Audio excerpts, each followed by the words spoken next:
สถานีวิทยุกระจายเสียงแห่งประเทศไทยจังหวัดลำปางทำการส่งกระจายเสียงในระบบ FM ความถี่ 97 เมกะเฮิรตซ์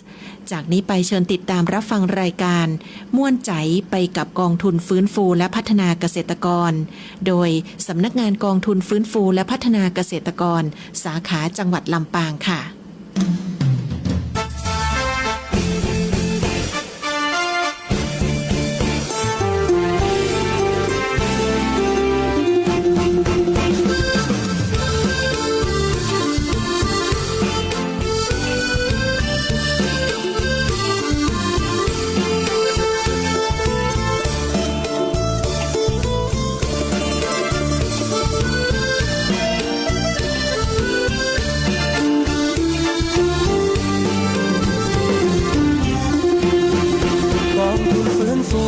พัฒนาเกษตรกรเพื่อเกษตรกรที่เดือดร้อนปัญหาหนี้สินมีหลายครอบครัวต้องจำนองด้วยที่ทำกินจนแทบหมดหนทางดินเมื่อที่ดินจะโดนยึดไปเป็นหนี้ที่ไหนธนาคารใดก็อย่าไปหนีให้เข้ามาทางนี้มาปรึกษาทางแก้ไขรัฐบาลช่วยตั้งกองทุนไม่หวังกำไรใช้หนี้ให้ก่อนแล้วค่อยผ่อนใช้ผ่อนน้อยยาวๆดอกเบี้ยไม่มี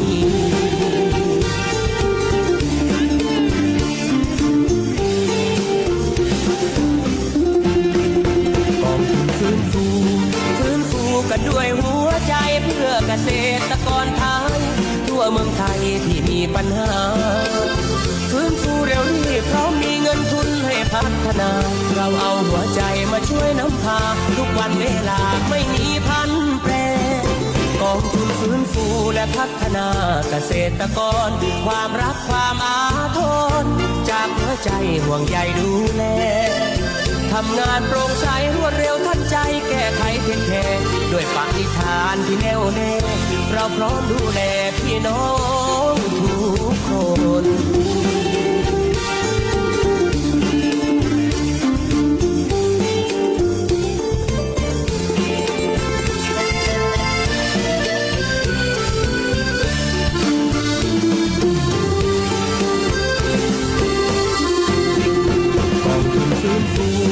ฟื้นฟูกันด้วยหัวใจเพื่อเกษตรกรไทย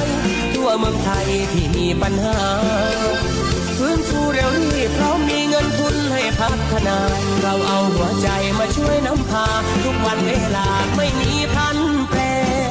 กองทุนฟื้นฟูและพัฒนาเกษตรกรความรักความอาทรจากหัวใจห่วงใยดูแลทำงานโปร่งใสรวดเร็วทันใจแก้ไขเทคแคร์ด้วยปณิธานที่แน่วแน่เราพร้อมดูแลพี่น้องทุกคน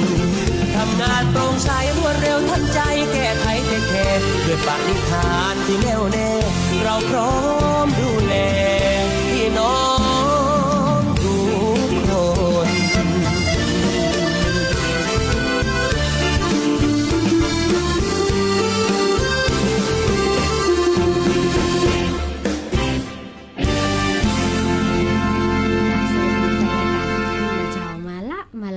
ตัวนะเจ้าตามวันเวลาที่เขามีนัดหมายกันนะเจ้าเนาะวันนี้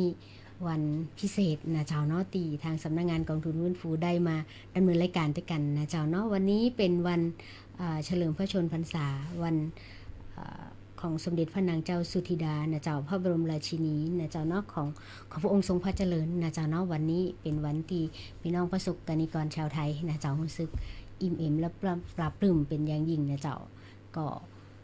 วันนี้หลายคนนะเจ้าเนาะว่าวันนี้น้องลุงจะเข้ารายการก็นะวันหยุดราชการนะเจ้าเนาะเฮายัง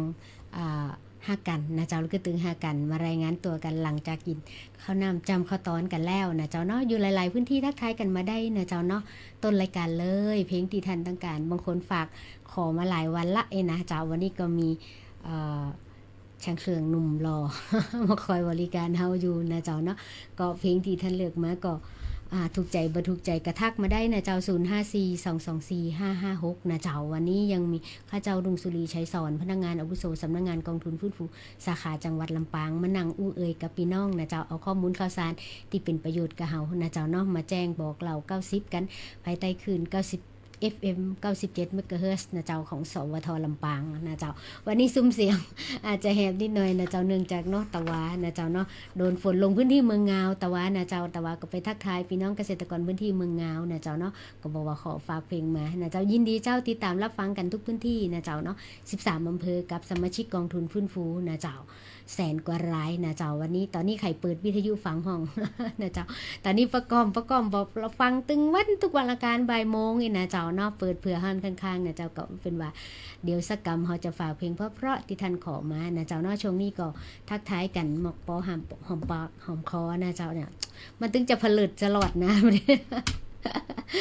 ความตื่นเต้นมาพร้อมกับความเปิดของผู้ดำเนินรายการนะเจ้าเนาะเป็นเรื่องธรรมชาตินะเจ้าเนาะ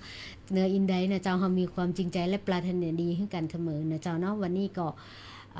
ได้รับเกียรติจากสวทให้มาดำเนินรายการนะเจ้าเนาะแล้วก็ให้ทางสำนักงานกองทุนฟื้นฟูได้มาดำเนินรายการทุกวันอังคารนะเจ้าเวลาบ่ายโมงโดยถึงบ่าย2โมงโดยประมาณนะเจ้าเนาะมีเรื่องแนะนำหรือว่าสอบถามอะไรอย่างก็เอิ้นมาได้นะเจ้าเนาะ0542245556นะเจ้าหรือว่าท่านบ่มีวิทยุอย่างใดน้องลุงนี่นะเจ้าทางสวทเพิ่นก็มีบริการในส่วนของไลฟ์ Facebook นะเจ้าไลฟ์สดนะเจ้าเนาะได้เห็นหน้าค่าตากันนะเจ้านอกจากฟังเสียงแล้วมาพอหน้ากัน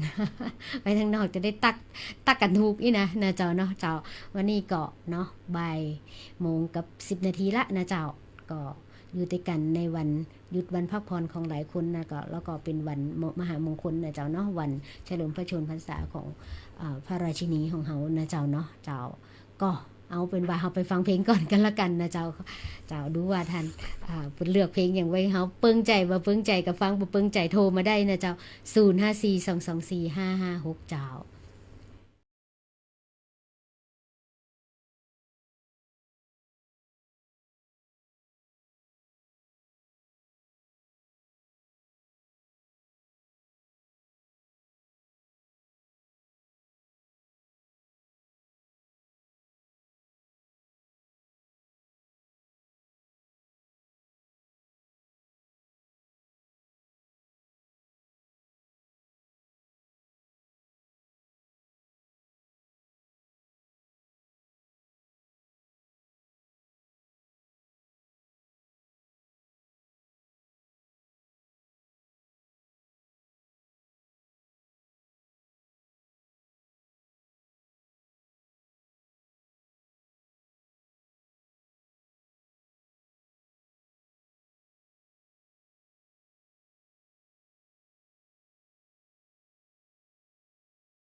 เฟิงอกเฟิงใจก็เจ้า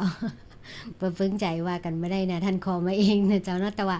ฟังแล้วก็เพราะดีนะเจ้าฟังเพลินๆนะเจ้ากับเพลงที่จบลงไปสาวทุ่งดอกจานนะเจ้าเนาะวันนี้เฮาอยู่ด้วยกันนะเจ้าในช่วงเวลาดีๆนะเจ้าเนาะตอนนี้ก็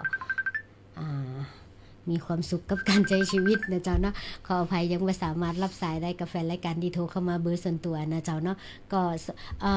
ฝากข้อความฝันทางไลฟ์ Facebook ได้นะเจ้าถ้าท่านต้องการรับฟังบทเพลงใดหรือว่าแจ้งข่าวสารประชาสัมพันธ์มาได้นะเจ้าเนาะหรือว่าโทรมาที่0542245556นะเจ้าสวัสดียังกับป้านายนะเจ้ารับชมเฮาทางผ่านทางไลฟ์ Facebook นะเจ้าดีเจยุ้ยขอบคุณมากนะเจ้าเนาะส่งกำลังใจมาให้กันนะเจ้าวันนี้ยังว่าเนิ่ตั้งแต่ต้นชั่วโมงสะเบิงสะเจิงละ แต่คืนนี้ก็นอนเกือบตี 2นะเจ้าเรื่องสุขภาพก็เป็นเรื่องสำคัญสำหรับพี่น้องเกษตรกรไทยเฮานะเจ้าเพราะว่าถึงวันเนี้ยเคยอู้หลายครั้งแล้วเจ้าว่าเกษตรกรเฮาพี่น้องซึ่งเป็นฐานหลักเศรษฐกิจใหญ่ของประเทศชาติเฮาเนี่ยนะเจ้าเนาะซึ่งเป็นไม่ก่อนจะห้องว่ากระดูกสันหลังแห่งชาติของประเทศอีนะของชาติบริเวณนี้กระดูกสันหลังลืมบิดลืมเบี้ยวละนะเจ้าเนาะเร็วไปพอเกษตรกรถึงวันนี้นะเจ้าเนาะอายุ60อัพขึ้นนะเจ้าเนาะก็คือกำลังใจกันนะเจ้าเนาะในส่วนของข้าเจ้าเองก็ลูกหลานชาวนานะเจ้าเนาะจะเข้าใจดีว่าความทุกข์ยากของพี่น้องเกษตรกรซึ่งมีความเสี่ยงสูงนักๆเลยนะเจ้าชีวิตฝากไว้กับดินฟ้าอากาศนะเจ้าโดยเฉพาะภัยธรรมชาติตะวาถ้าใครได้ติดตามข้อมูลข่าวสารเนาะก็มีเป็นห้องว่าอย่างสัญญาณเตือนผ่านเข้าทางระบบมือถือนะเจ้าเนาะเตือนภัยนะเจ้าว่าล่าสุดตะวานี่ก็เกิดแผ่นดินไหวนะเจ้าเนาะตีศูนย์กลางอยู่ที่ตำบลแม่ปังนะเจ้าจังหวัดเชียงใหม่นะเจ้าซึ่งเป็นบอกว่าขอให้ติดตามรับฟังข่าวจากทางราชการนะเจ้าบ่อยากให้ตระหนกแต่อยากให้เฮาตระหนักนะเจ้าเนาะว่าถึงวันเนี่ยชีวิตเฮาบ่เหมือนสมัยก่อนละนะเจ้าเนาะมันต้องปรับต้องเปลี่ยนกับทุกๆสถานการณ์นะเจ้าให้กำลังใจพี่น้องสมาชิกกองทุนฟื้นฟูแล้วก็พี่น้องเกษตรกรแล้วก็แฟนๆสวทลำปางนะเจ้า FM 97 MHzทุกท่านนะเจ้าเนาะกินข้าวน้ำจำข้าวตอนแล้วบ่ฮู้ไปทางใดเลอแอลกันมาฟังเพลงเพราะๆกันนะเจ้าแล้วก็ฟังว่าวันนี้น้องลุงจะเอาอย่างมาอู้มาจากันนะเจ้าวันนี้ขออนุญาตประชาสัมพันธ์ไปยังแฟนรายการนะเจ้าที่เป็นสมาชิกกองทุนฟื้นฟูอำเภอเมืองแล้วก็อำเภอเมืองปานนะเจ้าเนาะถ้าน้ำเนียงสังปากนี่เอิ้นไปถึงก็เขาบอกว่าตะวาตีได้ทำจดหมายเชิญนะเจ้านัดหมายกันทางสำนักงานขออนุญาตปรับเปลี่ยนเนื่องจากมีภารกิจด่วนเข้ามาแทรกแล้วก็ในส่วนของพี่น้องในพื้นที่นะเจ้าก็ติดภารกิจด่วนกันเลยว่าขอเปลี่ยนการนัดพบนะเจ้าเนาะพบกันตัวเป็นสำหรับพี่น้องเมืองปานตามกำหนดแล้วเฮากำหนดไว้ว่าเป็นวันที่5นะเจ้าขอขยับเป็นวันที่6นะเจ้าโดยได้รับการประสานจากน้องเล็กจากสหกรณ์เครดิตยูเนียนใจซ่อนบอกว่าพี่ลุงขอปรับเป็นวันที่6ได้ก่อได้ยินดีเจ้าอันอย่างที่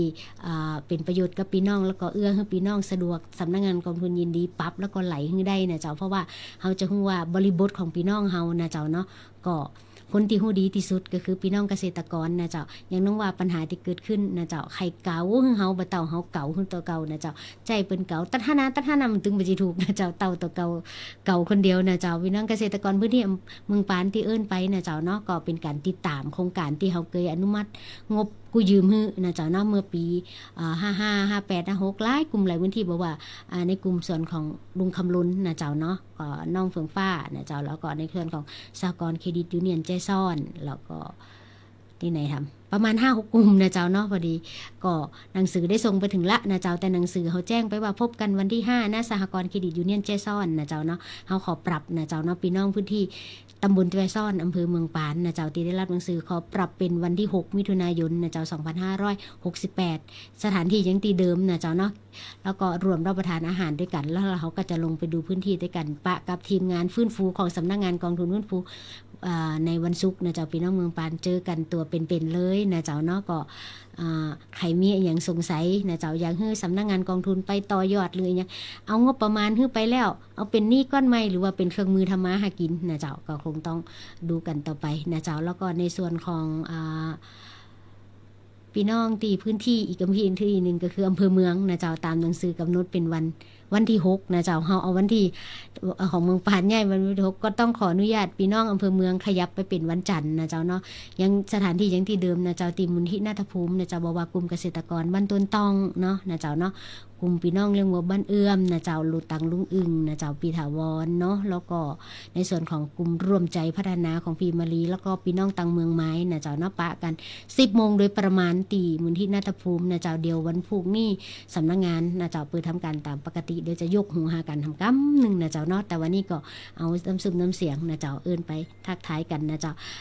เข้ามาชมกันทาง Facebook นะเจ้าเนาะน้องนพรัตน์ธรรมวันตานะเจ้าคนหนุ่มไฟแรงนะเจ้าทักทายพิรยุทธลาดหานนะเจ้าอันนี้อนุกรรมการจังหวัดของกองทุนฟื้นฟูนะเจ้าแล้วก็เป็นพี่น้องที่ได้รับประธานกลุ่มรักโคกระบือแม่หมอกซึ่งสำนักงานกองทุนฟื้นฟูเขาก็สนับสนุนงบประมาณไปประมาณ 500,000 บาทนะเจ้าเนาะเจ้าวันนี้ก็ทักทายแฟนรายการที่ชมทางฟัน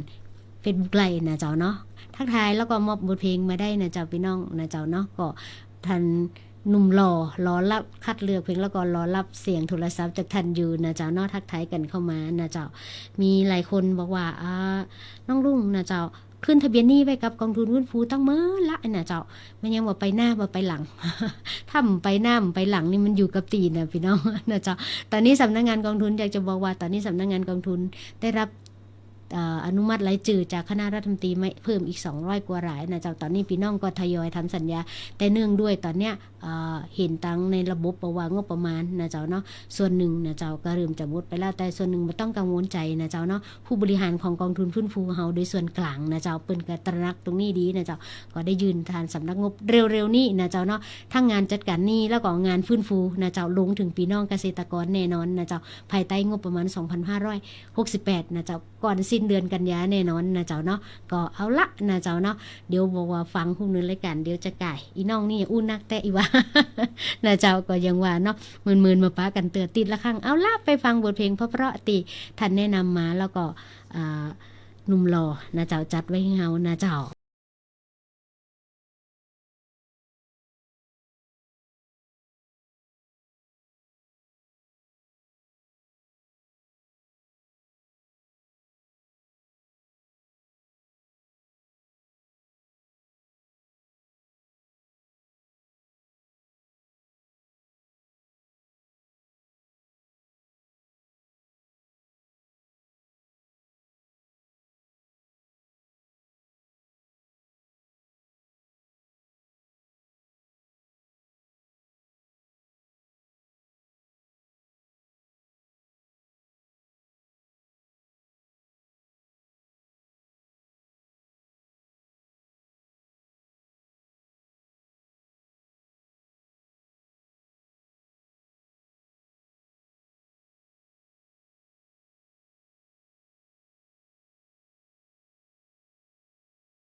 รักพี่ลึกนะเจ้า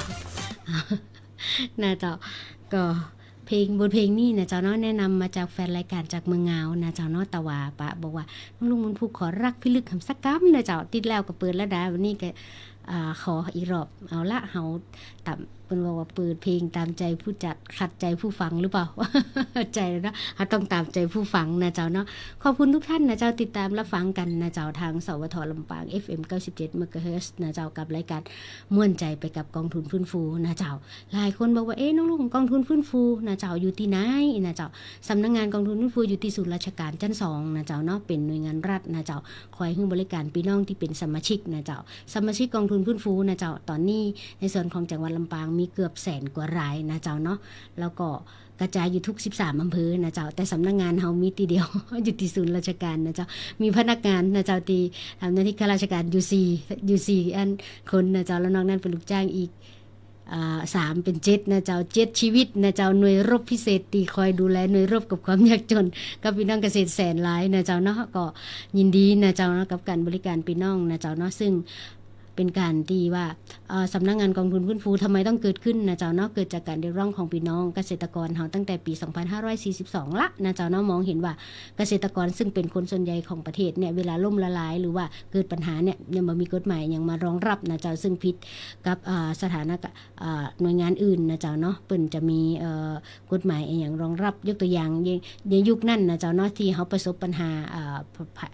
ว่าภัยทางเศรษฐกิจนะเจ้าเนาะ70กว่าไฟแนนซ์ที่ล่มลงนะเจ้าเป็นการล่มลงบนฟูกนะเจ้าเนาะมีรัฐบาลคอยดูแลนะเจ้าจึงเกิดให้เกิดกฎหมายฉบับนี้ขึ้นมานะเจ้าเนาะพอเกิดกฎหมายฉบับนี้ก็มีการเปลี่ยนแปลงระเบียบต่างๆตอนนี้พรบเฮาคลอดออกมานะเจ้าเนาะก็มีการแก้ไขปรับปรุงถึง3รอบนะเจ้าซึ่งพรบฉบับนี้ได้ดูแลพี่น้องเกษตรกรในส่วนของการฟื้นฟูอาชีพนะเจ้าการฟื้นฟูอาชีพอย่างใดนะเจ้าเนาะท่านเป็นสมาชิกรวมกลุ่มกันเข้ามาเขียนแผนโครงการเข้ามาสำนักงานกองทุนก็มีงบประมาณไปมีทั้งแบบให้เปล่านะเจ้าแล้วก็แบบกู้ยืมนะเจ้าการกู้ยืมนี่บ่มีดอกนะเจ้าเนาะยืมไปท่านสามารถทำเหมือนที่อู้ตะกี้นะเจ้าเนาะคนที่จะฮู้ตะเกาดีที่สุดก็คือเขาหลายคนจะบอกว่าเราเขียนโครงการไอ้หยังไอ้น่ะถามเจ้าหน้าที่จะบ่ฮู้เราเจ้าคนที่จะฮู้ดีที่สุดคือพี่น้องเกษตรกรว่าถ้าได้งบประมาณไปเนี่ยท่านจะเอาไปต่อยอดหรือทำอาชีพฮื้อตัวเก่าได้จังได๋ท่านสามารถกำหนดชีวิตตัวเก่าได้เลยนะเจ้าแล้วก็สามารถกำหนดแผนชีวิตว่าจะชำระคืนได้กี่ปีภายใต้โครงการนี้นะเจ้าเฮาบ่คือสามารถคืดแทนนั้นได้เพราะบางทีเฮาไปคืดแทนท่านนะเจ้าอาจจะบ่ถูกตรงกับท่านบ่ถูกเพราะบริบทหลายตีบ่เหมือนกันแล้วก็ความชำนาญของแต่ละที่ก็ต่างกันนะเจ้าอันนี้ในส่วนของการฟื้นฟูอาชีพพอสักระยะนึงพอฟื้นฟูอาชีพไปได้เอาละน้ำมันไหลบ่ตันกันนะเจ้าเหมือนโอ่งน้ำนี่ก็นะเจ้าเนาะฝนตกลงมาหัวมันหนักนะเจ้าเนาะก็ไหลบ่ตันกันนะเจ้าปัญหาหนี้สินก็ตามเข้ามาอีกนะเจ้าเนาะพี่น้องเกษตรกรก็เริ่มบ่ว่าเสื้อขาวเสื้อแดงเสื้อหยังแห้งขนาดนี้นะงานขาวดำงานเงินพงเปิดป้ายปล่อยสปาสเปดเนี่ยอย่างใดนี่นะเจ้าสำนักงานกองทุนก็เลยไปแก้ไขเพิ่มพรบในเรื่องของการจัดการหนี้ให้พี่น้องเกษตรกรทำนะเจ้าเนาะในส่วนของการจัดการหนี้เกษตรกรเนี่ยยังยืนว่าท่านต้องเป็นสมาชิกก่อนนะเจ้าแล้วก็ยื่นขึ้นทะเบียนหนี้ไว้กับสำนักงานเฮาภายใต้หนี้ที่เป็นหนี้สถาบันการเงินนะเจ้าแล้วก็วัตถุประสงค์ต้องเป็นการเพื่อการเกษตรนะเจ้าแล้วก็มีข้อแม่อีกว่า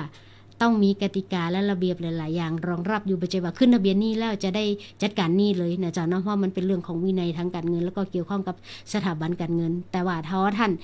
เข้าหลักเกณฑ์แล้วนะเจ้ากองทุนฟื้นฟูก็จะไปจัดการหนี้ให้ท่านโดยการดอกตะทิ้งต้นเหลือกึ่งเดียวนะเจ้าหาไม่ได้ที่ไหนละในส่วนต่างนั้นรัฐบาลต้องรับผิดชอบและกองทุนคุณฟูต้องไปดูแลท่านนะเจ้าตรงนี้นะเจ้าเนาะบอกพี่น้องเฮานะเจ้าเนาะถ้าวันใดท่านมีปัญหาคิดบ่ออกนะเจ้าเนาะมีปัญหาทั้งในเรื่องของ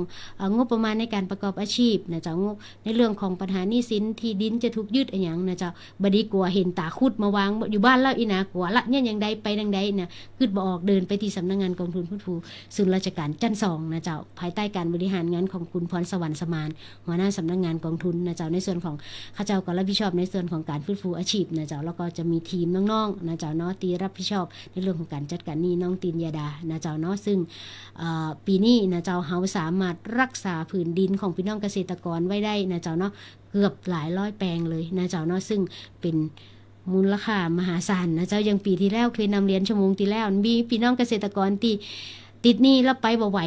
วแต้ๆเลยนะเจ้ากับสถาบันการเงินคือสหกรณ์มายื่นขึ้นทะเบียนหนี้ไว้ทั้งหมด36ล้านนะเจ้าแต่ปีที่แล้วเขาได้รับจัดสรรแค่6ล้านนะเจ้าเนาะมันก็เลยต้องคัดเลือกนะเจ้าไล่ตามความเร่งด่วนเหมือนเฮาไปหาหมอเนี่ยพี่น้องเฮยนะเจ้าหมอเพิ่นจะวินิจฉัยละถ้าท่านเดินไปยืนเนาะเพิ่นก็จะวินิจฉัยว่าคนไหนควรจะเข้าห้องฉุกเฉินอีนะคนไหนควรจะไปพบหมอก่อนอีนะคนไหนจะเอายาพาราเจ็บต้องยาพาราเจ็บหัวยาพาราไปก่อนแต่ถ้าหายใจเขาแวบนี่นะเข้าห้องฉุกเฉินละหมอก็คัดมาก่อนนี่นะเจ้าในส่วนของนี่ก็คือเรื่องของการถูกขายทอดตลาดยึดทรัพย์ดำเนินคดีนะเจ้าบดีกว่านะเจ้าเนาะในส่วนเบื้องต้นก็เดินเข้ามาหาสำนักงานกองทุนหรือเดินไปหาเจ้าหนี้หรือสถาบันการเงินนะเพิ่นจะมีการแนะนำเฮาว่าจะแยกอย่างใดเนี่ยเจ้าเป็นว่าตุกที่สุดบ่เต่าตุกกับการเป็นหนี้นะพี่น้องนะเจ้าเนาะในส่วนนี้เฮาฮู้แล้วก็ตระหนักดีนะเจ้าเนาะในเรื่องของภาวะหนี้สินที่พี่น้องเกิดขึ้นเพราะว่านอกจากปัญหาหนี้สินในระบบต่างๆนโยบายต่างๆที่เข้ามานะเจ้าวิถีชีวิตของเฮาที่เปลี่ยนแปลงไปนะเจ้าเนาะก็ทำให้การดำเนินชีวิตของพี่น้องเกษตรกรเปลี่ยนแปลงไปเหมือนกันที่สำคัญที่สุดตอนเนี้ยสิ่งที่สำคัญที่สุดอยากให้พี่น้องเกษตรกรได้มาทบทวนก็คือว่าสิ่งที่เราต้องคิดแล้วนะเจ้าเนาะองค์พระบาทสมเด็จพระเจ้าอยู่หัวรัชกาลที่9เปิ้นได้พระราชทานสคสไว้เมื่อปี2547นะเจ้าเปิ้นบอกว่ามีระเบิดอยู่4ลูกเปิ้นแฝงคติไว้นะเจ้าในสคสฉบับนั้นตอนนี้ระเบิด4ลูกก็ทำงานเรื่อยๆบอกว่าระเบิด4ลูกนั่นเป็นสื่อสัญลักษณ์ของ1ภัยธรรมชาตินะเจ้าเนาะสงครามกลางเมือง3สงครามแล้วก็ภาวะเศรษฐกิจนะเจ้าตอนเนี้ยสิ่งที่เขาเจอตอนนี้ก็คือเห็นชัดๆก็คือเรื่องภัยธรรมชาติเฮาชากจะบ่นว่าโลกมันร้อนขึ้นแล้วแต่น้องบอกว่ามันบ่ร้อนแล้วมันเดือดแล้วเจ้าพี่น้องเฮยนะเจ้าเนาะอุณหภูมิเปลี่ยนไปแค่1องศานะเจ้าก็สามารถทำให้วิถีชีวิตเฮาเปลี่ยนได้นะเจ้าเนาะเดี๋ยวมาอู้มาจากันต่อว่าพอมันเกิดเหตุแล้วนี่ขึ้นน่ะเฮาจะแยกอย่างใดดีนะเจ้าเนาะแก้ปัญหาอย่างใดจะไปทางใดจะไปหน้าไปหลังอย่างใดอีนะเจ้าแนะนำบทเพลงมาก่อนก็ได้นะเจ้าเดี๋ยวแฟนรายการเดี๋ยวอันบ่ถูกใจเดี๋ยวจะว่าน้องลุงขอแล้วบ่ได้อีนะบางทีมันก็ลืมนะเจ้าเนาะโทรมาได้นะเจ้า0542245556หรือเข้ามาทางไลน์ส่วนตัวได้ไปฟังเพลงได้เจ้า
การม่วนใจไปกับกองทุนฟื้นฟูและพัฒนาเกษตรกรโดยสำนักงานกองทุนฟื้นฟูและพัฒนาเกษตรกรสาขาจังหวัดลำปางเจ้ากองทุนฟื้นฟูและพัฒนาเกษตรกรเพื่อเกษตรกรที่เดือดร้อนปัญหาหนี้สิน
จบไปละสังเกตแฟนรายการของกองทุนฟื้นฟูนี่นะมักแต่ว่านี่ปอครูไวยพจน์นะเจ้าเนาะส่งมาทางไลน์ส่วนตัวเขาเพลงปอครูไวยพจน์อีนะเจ้าก็เปิดนี่ละนะเจ้าเนาะหนุ่มช่างเครื่องผู้ควบคุมอยู่เป็นกับเปิดให้ตามใจนะบางทีก็ยังว่าเนาะเฮาคนรุ่นใหม่อะไรใหม่รุ่นไหนพุ่นนะเจ้าบางทีเลือกเพลงมานะเจ้าเนาะก็บางทีเปิดเวอร์ชันใหม่อย่างเงี้ยประมาณเนี้ยนะเจ้าเนาะก็ยินดีกับแฟนรายการทุกท่านนะเจ้าติดตามรับฟังกันนะเจ้าบอกว่าผ่านทางไลฟ์ Facebook นะเจ้าเนาะขอบคุณป้านายนะเจ้าเนาะตีให้กำลังใจกันนะเจ้าเนาะทุกช่วงเวลานะเจ้าเวลาดีๆมีให้กันสวัสดีไปยังท่านผู้ใหญ่พิรยุทธราชหานนะเจ้าเนาะพื้นที่แม่หมอกแสดงว่าแม่หมอกได้ยินชัดเจนแต่ลุดหายสงสัยสัญญาณอินเทอร์เน็ตนะเจ้าเนาะนะเจ้าก็บ่ค่อยดีแต่ใดนะเจ้าแล้วก็กลื่นนี่นะเจ้าเนาะใครวันก่อนมีแฟนรายการว่าสงสัยจะต้องไปซื้อ วิทยุธานินเวลาน้องลุงนี่นะ นะเจ้าเนาะก็ยินดีนะเจ้าเนาะยินดีติดตามรับฟังกันนะเจ้ารายการดีๆช่วงดีๆนี่นะเจ้าเนาะเหลือเวลาก็บรรนักละ10นาทีท้ายๆของรายการแล้วนะเจ้าเนาะก็ยังบอกว่านะเจ้าเนาะในส่วนของประเทศเฮาหลักฐานด้านการเกษตรกรรมมียาวนานนะเจ้าองค์ความรู้แล้วก็ภูมิปัญญาด้านเกษตรของพี่น้องเฮาของบรรพบุรุษเฮานะเจ้าเนาะมีความแตกต่างหลากหลายกันตามแต่ละบทแต่ละพื้นที่นะเจ้าแต่ว่าวิถีความเชื่อต่างๆผ่านกันลองผิดลองถูกมาเป็นสิ่งที่ดีงามนะเจ้าสะท้อนให้เห็นว่าสังคมแต่ละสังคมเป็นอย่างใดนะเจ้าเนาะบอกว่าการผลิตต่างๆนะเจ้าสมัยก่อนก็ย่าไว้เพื่อกินนะเจ้าพอเปลี่ยนไปรับก็ย่าเพื่อขายนะเจ้าจากนอกจากทำข้าวชาวไร่ชาวนาแล้วนะเจ้าบัดเดี๋ยวนี้สิ่งที่เราเห็นก็คือปลูกข้าวโพดก็กินบ่ได้นะฮื้อซัดกินก็งึดเหมือนกันนะ นะเจ้าวันก่อนน้องลุงลงพื้นที่อำเภอเมทะนะเจ้าเนาะใช้เวทีประชุมของกลุ่มห้างน้ำจางนะเจ้าก็มีพี่น้องเกษตรกรจำนวน6องค์กรนะเจ้าในพื้นที่อำเภอเมทะบอกว่ากลุ่มพี่น้องกลุ่มทำนาทำไร่บ้านหลวงนะเจ้าเนาะกลุ่มบ้านบอมสัจจะออมทรัพย์นะเจ้ากลุ่มวิสาหกิจแปรรูปเห็ดบ้านสวนนะเจ้ากลุ่มพักบ้านเรานะเจ้าแล้วก็กลุ่มเกษตรกรนากว้าวนะเจ้าแล้วก็อีกกลุ่มนึงกลุ่มอย่างลืมไปละ6กลุ่ม เอาเป็นว่าอันแฟนรายการด้านตีรับฟังจะบอกว่านั่นนะเปิ้นมาวิเคราะห์กันนะเจ้าสุดท้ายแล้วนะเจ้าปัญหาวังวนที่มันเกิดขึ้นคือไปจบตีการตีบ่สามารถปึ่งตัวเก่าได้ต้องไปปึ่งสิ่งอื่นบ่ว่าเรื่องของเมล็ดพันธุ์นะเจ้าปุ๋ยเคมีกาอย่างกาต่างๆนะเจ้าแล้ววันนั้นเป็นเรื่องที่ค่อนข้างโชคดีวันนี้เรามีอนุกรรมการกองทุนฟื้นฟูลงไปตุ้ยนะเจ้าเป็นคุณบีนะเจ้าเนาะซึ่งเป็นเจ้าของบริษัทนึกเถินนะเจ้าเนาะเปิ้นก็เข้าไปถอดสรุปบทเรียนว่าการปลูกพืชเชิงเดียวทันการทำเกษตรพันธสัญญาเนี่ยมันมีเงื่อนไขอย่างต่างๆซึ่งเป็นความเสี่ยงของพี่น้องเกษตรกรที่จะเริ่มลงฤดูการผลิตหน้านะเจ้าเนาะซึ่งนอกจากเฮาเนี่ยแล้วนะเจ้ายังมีประเทศเพื่อนบ้านข้างๆเฮาเปิ้นก็เนี่ยรับต้นทุนเปิ้นถูกกว่านะเจ้าผลผลิตเปิ้นก็ได้เยอะกว่าฉะนั้นมันเกิดการแข่งขันกันในเรื่องของด้านการค้านะเจ้าเนาะเฮาก็ต้องปรับตัวให้ทันนะเจ้าในส่วนของเกษตรกรเฮานะเจ้าแล้วก็อีกท่านนึงจะเป็นคุณโอเล่นะเจ้าคุณหยังก็เวโรธนะไอ้นะเจ้าเนาะเปิ้นก็อันนั้นก็ในส่วนของวิสาหกิจเปิ้นอยู่วัวแก้วเปิ้นก็ฮื้อแนวคิดว่าตอนเนี้ยความเสี่ยงของเกษตรกรมีเยอะขนาดเนาะโดยเฉพาะวัวแก้วตอนนี้ที่เจอปัญหากันก็คือการเรื่องโคนมนะเจ้าเนาะก็เลยแนะนำอยากจะบอกอุ่นไปถึงพี่น้องวัวแก้วนะเจ้าท่านที่ประสบปัญหาในเรื่องของบ่สามารถจำหน่ายนมสดได้อีนะเจ้าก็มาขึ้นทะเบียนนี้ไว้ก็แล้วกันนะเจ้าเนาะกองทุนฟื้นฟูยินดีเข้าไปดูแลเป็นปีเลี้ยงฮื้อนะเจ้าบางทีอย่างมันเฮาว่ากองทุนฟื้นฟูอาจจะบ่ใจยาติบยาจันนะเจ้าแต่ว่าก็เป็นปีเลี้ยงเดินแล้วก็บอกชี้ช่องทางอาจจะเป็นไฟฉาย2ทางเฮานะเจ้าถึงวันนี้นะเจ้าแค่เกิดปัญหาอย่างน้อยนึงนะเจ้าเนาะถ้าเฮาบ่ลุกขึ้นนะเจ้าเนาะเฮาก็บ่สามารถเดินต่อได้นะเจ้าเนาะเกิดปัญหาขึ้นบดีท่อบดีถอยนะเจ้าแสงสว่างปลายอุโมงค์ก็ยังเป็นแสงสว่างได้นะเจ้าพี่น้องกองทุนฟื้นฟูยินดีเป็นเปื้อนเป็นป้องกับพี่น้องเฮานะเจ้าเนาะล่าสุดนะเจ้าเนาะที่ผ่านมานะเจ้าเนาะทั้งผู้บริหารเฮาทีมงานเฮาทีมงานผู้บริหารระดับนโยบายโดยท่านเลขาธิการกองทุนนะเจ้าท่านสักไกลพิมพ์บึงนะเจ้ากับทีมงานฟื้นฟูทีมงานจัดการนี้ก็ได้เข้าไปคุยกับคณะรัฐมนตรีนะเจ้าในการอนุมัติงบกลางเร่งด่วนช่วยพี่น้องเกษตรกรนะเจ้าซึ่งประสบปัญหาเพื่อกระตุ้นภาวะเศรษฐกิจนะเจ้าเนาะก็ยินดีกับพี่น้องเกษตรกรเตรียมตั้งรับได้เลยนะเจ้าเนาะภายในปีงบประมาณนี้นะเจ้าเตรียมปักเขปักงีด้วยกันก็แล้วกันนะเจ้าเนาะภายใต้เวลาที่จำกัดพาเหลียวพอราชการแล้วก็เหลียวพอไตรมาสที่ไล่เข้ามาแล้วนะจะเหลือบ่กี่เดือนละนะเจ้าเนาะก็จะพยายามนะเจ้าอันไหนช่วยพี่น้องได้เฮาก็ยินดีนะเจ้าเนาะอันไหนที่ช่วยบ่ได้เฮาก็จะแนะนำท่านไปหาคนที่เพิ่นช่วยท่านได้นะเจ้าเนาะเพราะกองทุนฟื้นฟูเป็นปีเลี้ยงเฮานะเจ้าสำนักงานกองทุนฟื้นฟูยืนยันอีกครั้งนะเจ้าการดำเนินการใดๆกับสำนักงานกองทุนฟื้นฟูไม่เสียค่าใช้จ่ายใดๆทั้งสิ้นนะเจ้าแฟนรายการนะเจ้าเนาะเดินเข้าไปเฮายินดีให้บริการนะเจ้าถ้าท่านอยู่ไกลนะเจ้าเนาะบ่สะดวกเดิน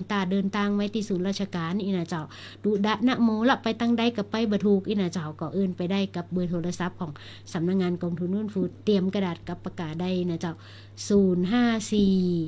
265 054นะเจ้าจำง่ายนะเจ้า054หัวใต้265อยู่ต่างๆอันนี้คือเบอร์ติดต่อสำนักงานแต่ขอให้เบอร์โทรไปในวันเวลาราชการนะเจ้าถ้าโทรไปวันเสาร์วันอาทิตย์บ่มีไฟฮับก็จะว่าเฮาบรรยากาศอีกนะ นะเจ้าเนาะเอ็นดูพี่น้องเกษตรกรนะเจ้าเข้าใจได้อยู่เปิ้นบ่มีวันหยุดนะเจ้าเนาะทำหลังสุฟ้าหน้าซื้อดินทำตลอดเวลานะเจ้าเพื่อให้ตัวเองอยู่รอดภายใต้ภาวะที่โลกมันเดือดขึ้นสภาวะที่อากาศที่เปลี่ยนแปลงไปนะเจ้าเนาะคาดว่าปีนี้นะเจ้าน้ำก็จะมานักนะเจ้าเนาะแล้งก็จะแล้งจัดนะเจ้าเวลาท่วมก็จะท่วมนักนะเจ้าฉะนั้นท่านคอยติดตามรับฟังข่าวสารจากหน่วยงานราชการหน่วยงานที่เชื่อถือได้นะเจ้าเนาะก็ต้องเตรียมความพร้อมนะเจ้าเปิ้งตัวเก่าดีที่สุดนะเจ้าเนาะบ่ดีเปิ้งคนอื่นบางทีมันบ่ไหวนะเจ้ากับเปิ้งตัวเก่าเปิ้งไผบ่ได้เดินมาหาสำนักงานกองทุนที่ศูนย์ราชการจันทร์2นะเจ้าเนาะ0542245556นะเจ้าสวทลำปาง FM 97 เมกะเฮิรตซ์นะเจ้ายินดีเป็นเพื่อนกับท่านในช่วงเวลาดีๆกับสำนักงานกองทุนฟื้นฟูม่วนใจไปกับกองทุนฟื้นฟูนะเจ้าม่วนบ่ม่วนเฮาม่วนกันละกันนะเจ้านะไปฟังเพลงอีกสักเพลงนึงนะเจ้าเนาะกับช่วงเวลาท้ายๆรายการแล้ว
กันกับพี่น้อง